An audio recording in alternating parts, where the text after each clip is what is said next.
at ni Bangag. Sabi ko, uy friend, sabi ko na naginip na naman ako. So ito yung panaginip ko. Sabi ko sa kanya, 'di ba, dati nung baliw na baliw tayo kay Bangag, budol na budol tayo. Never naman ako na naginip, hindi ko naman sila napanaginipan. Pero this time, yung panaginip ko, napakaganda, maaliwalas. Kasi yung una kong panaginip, ginorgor ko, pangatlo na yata ito panaginip. Ginorgo, parang pangatlo. Tiyan mo yung mga panaginip kasi nakakalimutan, bubuti na lang binablog natin para hindi natin makalimutan.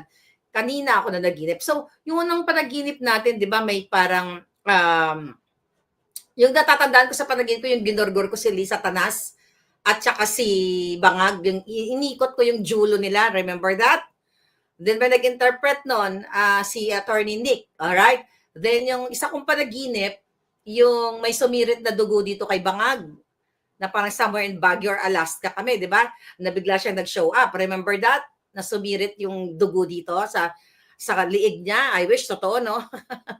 Remember that? So, kailangan ko ikwento ang panaginip ko para hindi ko makalimutan. Kahanina, mga palangga, eto ang panaginip ko. Nasa bar daw ako. Okay? Habang nasa bar ako, kumakain-kain ako, umiinom ako. At yung bar sa University Belt, sa school kung saan nag-aaral ako nung ako'y college days. Diba? Shout out kay Mang Tony, pero wala na si Mang Tony back in the day. Binalikan ko. Umuwi ako ng Pilipinas, wala na yung kanyang parang karinderya doon sa school.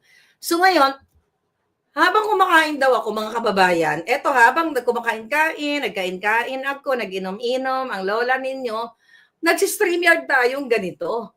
Tapos all of a sudden, biglang may nag-show up sa isang window na mga Muslim brothers natin na para na may pagtitipon, isang malaking malawak na pagtitipon.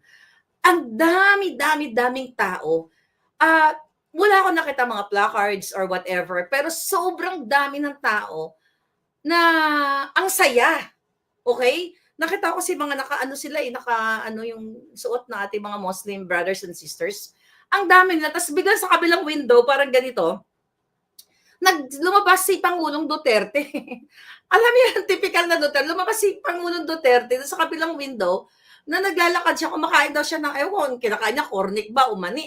Sabi ko, bakit na dito si PRRD? Hindi ko naman siya in-invite dito sa vlog na to. Sabi ko, nakikita ng tao, parang hindi tayo narinig ni PRRD, cool lang siya, kumakain lang siya ng cornic. So, yan yung nakita ko sa screen ng ating vlog. Habang, alam naman, ang panaginip talagang medyo magulo ang setting. So, ngayon, yung setting para siyang isang sagradong lugar. Yung nakita ko sobrang daming tao. Hindi ko siya maipaliwanag. Pero habang kumakain ako, mga palangga, bigla may dumating na babae na tinatawag ako. Sabi sa akin, binibining mahalika, pinapatawag ka ni President Sara Duterte. Sa panaginip ko, presidente si Inday, hindi siya vice president. Tapos doon, sa panaginip ko, wala din sa isipan ko na VP si Sara. Basta yung setup ng panaginip is president. Tapos sabi daw ng babae, sabi niya, pinapatawag ka ni Inday, bitbitin mo yung mga bata. Sabi niya, bitbitin mo yung bata kasi bibigyan daw ng regalo. So ngayon, nagbibitbit ako ng bata, 3. Parang yung isa, kaedad ng apo ko, pero hindi apo ko yung bitbit ko eh. 3 bata. Sabi ng babae, sabi niya, pumasok ka dyan sa bahay na yan, nandyan si Inday nag-iintay sa'yo. Si President Duterte. President Inday Duterte, sabi niya gano'n. So pumasok ako sa bahay, kailangan ko tayo kwento sa inyo kasi nakakalimut, ang mga panaginip nakakalimutan eh. Di ba dapat i-document? So habang papasok daw ako, nakita ko, yung tao ang saya-saya. Parang fiesta. Tapos pero yung bahay payak. So, from that setup, recto, din yung mga tao, hindi ko alam, parang doon sa screen, di ba? Mga Muslim brothers and sisters, sagrado din ang transition doon sa bahay na parang fiesta, parang probinsya, parang Davao, yung bahay ng aking in-law sa Davao, nakapunta ako dyan, yung mga lumang bahay ng lalaki na parang may mga multo. So anyway, so pumasok na daw ako, nakita ko si Inday nakahiga sa katre, typical na katre ng mga katulad natin, yung kawayan na katre. Nakita ko daw yung pa ni President Inday Sara, kumikis-kis-kis-kis ng kulambo. Alam mo yon, yung kinikis-kis na yung pa niya, nakasmile siya. Nakasmile siya ng bonggang-bongga, hindi siya nagsasalta. Pero dun sa panaginip ko, isa lang yung na tandaan ko na nagsalta. Sabi daw, pagpasok niya, sabi niya sa akin, ikaw sabi niya ng gano'n, ikaw luka-luka ka, sabi niya nakakatawa ka, sabi gano'n sa akin. Tapos ako ang dami kong sinasabi, alam mo na ako maingay, daldal ako ng daldal. Kung ano na pinagsasabi ko, tapos, ay hindi, tinanong pa daw niya ako, so anong gusto niyong regalo? Sabi gano'n sa akin, kalendaryo.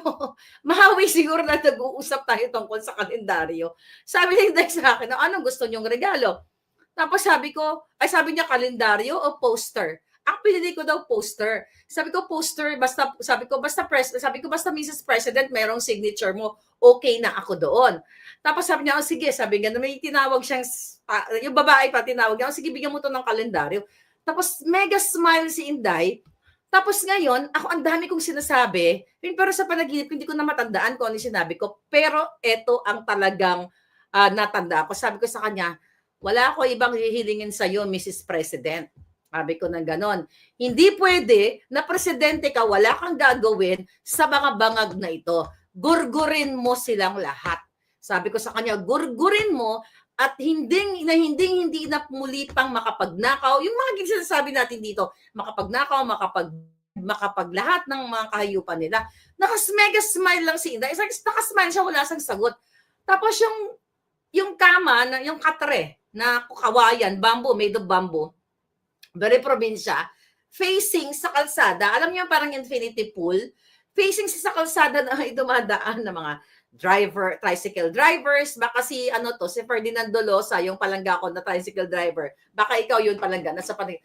Ang dami, tapos sabi ko daw kay Inday, sabi ko, Mrs. President, sabi ko, wag kang umarap sa, naka-face sa kalsada, baka ma-riding in tandem ka ng mga bangag.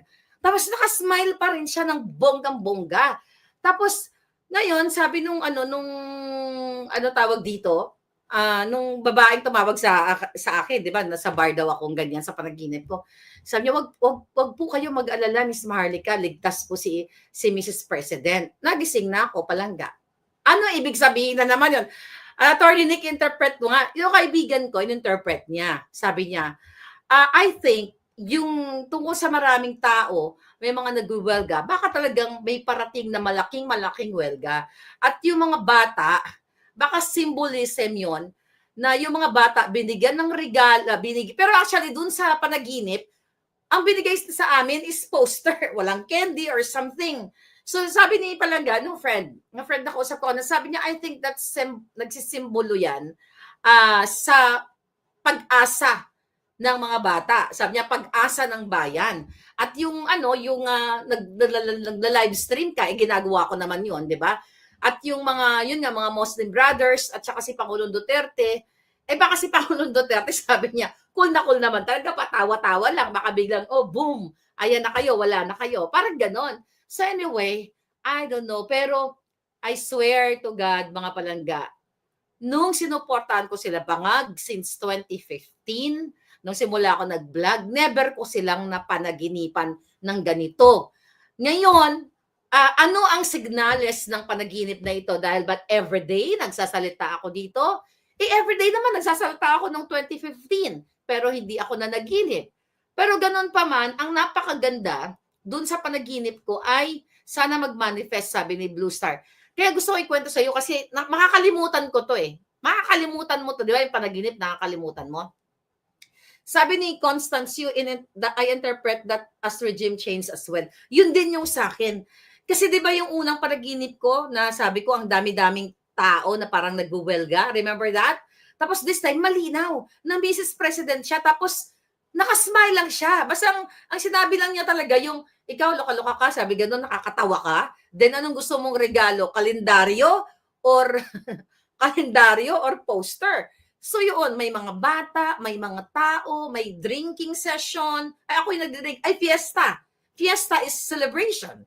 Maybe that's about it. I don't know kung sino pang magaling mag-interpret dito. But ganun pa man, mga palang, hindi lang yun. So nangyayaring actually, may nakarating din sa atin na magaganap, pero wag na natin sabihin muna. Kasi alam mo naman si Lisa Tanas at si Bangag Jr., may nakatoka silang computer na nanonood na mga troll sila o sila mismo na nag-aabang dito o may habang nagiinom sila, pupulburon sila, ay nakaabang dito sa ating mga pinagsasabi. Kaya hindi muna natin sabihin yung ating mga plano. Kaya abangan ninyo, presidente, magiging presidente ba si Inday Sara sa 2025? I think, Maui, you posted na, hindi ko napanood, pero sabi ni, according to Princess Maui's post, na sinabi daw ni Trillanes na kailangan, ano yan, basta ang konteksto, kailangan ma-impeach si Sara, si Inday Sara, or else si Bangag ang matatanggal. Tama ba? Sinabi niya ba yan? Miss Vivian, Merry Christmas sa inyong lahat. Yes, 2025, Sara ang ating presidente. Presidente siya eh. Ano ba kaya yung panaginip? Alam mo, parang gusto ko na lang laging managinip. Parang ang saya-saya ng panaginip ko. Ito yung panaginip ko, masaya. Yung nakaraan, ginurgur ko yung ulo ni Lisa Tanas at saka ni ni Bangag, di ba? Naalala mo yon, yung niligtas ako ng isang Diyosang artista, di ba? O yun, naalala ko yung panaginip na yun. Pero ganun pa man mga palangga, ito yung mga kailangan yung isaalang-alang kung ano ang nangyayari ngayon sa ating bayan. Tignan mo na lang yung sa budget na yan. Di ba? Yung sa budget na yan, na magkakasabwat sila. At kung matino kasi ang presidente, which hindi talaga matino, di ba? Ang isi-secure niya, yung ipaprioritize niya talaga kayo. Yung budget na yan, mga kababayan, yan talagang dapat isaalang-alang hindi ng mga Congress, lower and upper, para sa inyo. Kaso tignan nyo ang budget para lang sa kanila. Napupunta lang sa ayuda, pangawat, at kung ano-ano pa. Di ba? Isisiguro yan ng presidente kung hindi Bangag. Ang mga pondo ay mapupunta sa mga proyektong, tamang proyekto sa kalusugan, sa edukasyon, sa infrastruktura. Paulit-ulit lang yan. Kahit na 100 years from now, o 100 years later, 100 years before, ganun pa rin ang tema ng prioridad ng isang leader. Kaso wala tayong leader. Kaya nga siguro nananaginip na lang si Maharlika dito lagi, baka pinapaalala sa atin. Baka ito yung mga sinyalis na Maharlika, mga palangga, konting kembot na lang. Okay? Dahil ang presidente ninyo ay malapit ng magurgor, pwedeng, sabi ko nga, masobrahan sa kanyang pulboronic activity. Sinabi daw, sabi ni Moracamo, sinabi daw ni Trililing. Balik Duterte sa palasyo, sabi ni Roma Rose. Kawawa talaga kasi magkakasabot sila mga palangga. Speaker of the House, ang mga huwad committee, although hindi naman lahat yan kasabot nila, di ba? Ngayon, paulit-ulitin natin na imbis itong mga hinayupak na to, katulad ni Bangag, ay talagang titignan niya itong kung saan dapat bago niya permahan o itong pondo na ito, 'di ba? May gabay niya, may gabay nilang lahat dahil sila nga ay mga leader. So, they're not leaders, they are crooks. They are kawatan. Ngayon, ito, by the way, yung katulad ni sino to? Ni Abanting Boydila na nagsalta siya, ano yon? Joey, si Joey, nakatawa kay Joey. Joey, anong sinabi napanood ko yung video na sinasabi ni Abante na sa Maynila daw, na nasasakupan niya Santa Ana, Santa Mesa, ay zero or drug-free na daw. My God, wala daw nagtupupulburon. Butang ina, sa Malacanang mismo, nagsisesyon sila, hoy, Abante, yung buha ka ng inang kawatan kang hinayupak, sana kunin ka na ng bulok na bulate. Ay, hindi, dapat pala malakas na bulate para bonggang-bongga. Okay? Mamatay siya, makikita matigas na si Budol, kaya third mensahe mangyayari, sabi ni Lalaine.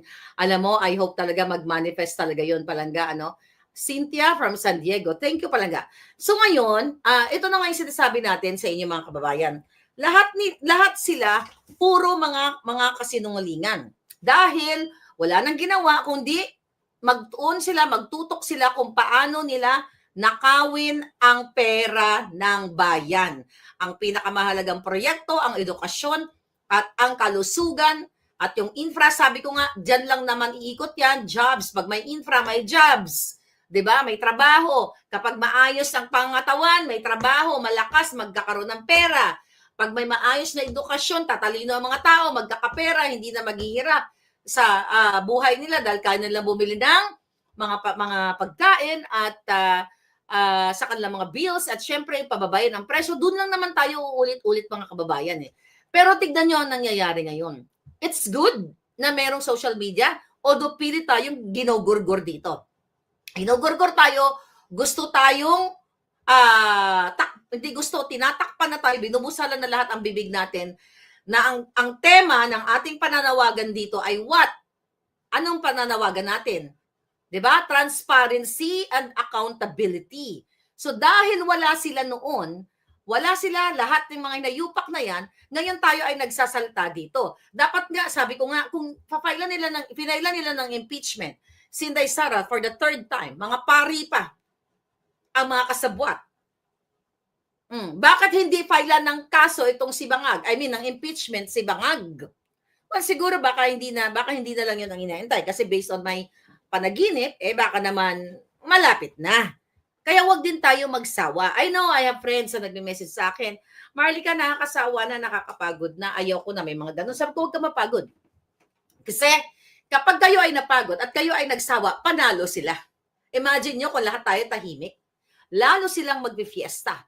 Lalo silang mamamayagpag. Lalo nilang uubusin ang pera ninyo. Malulubog tayong lahat sa utang ang Pilipinas. Samantalang yung mga inuutang ng Pilipinas ay napupunta sa kanilang lahat.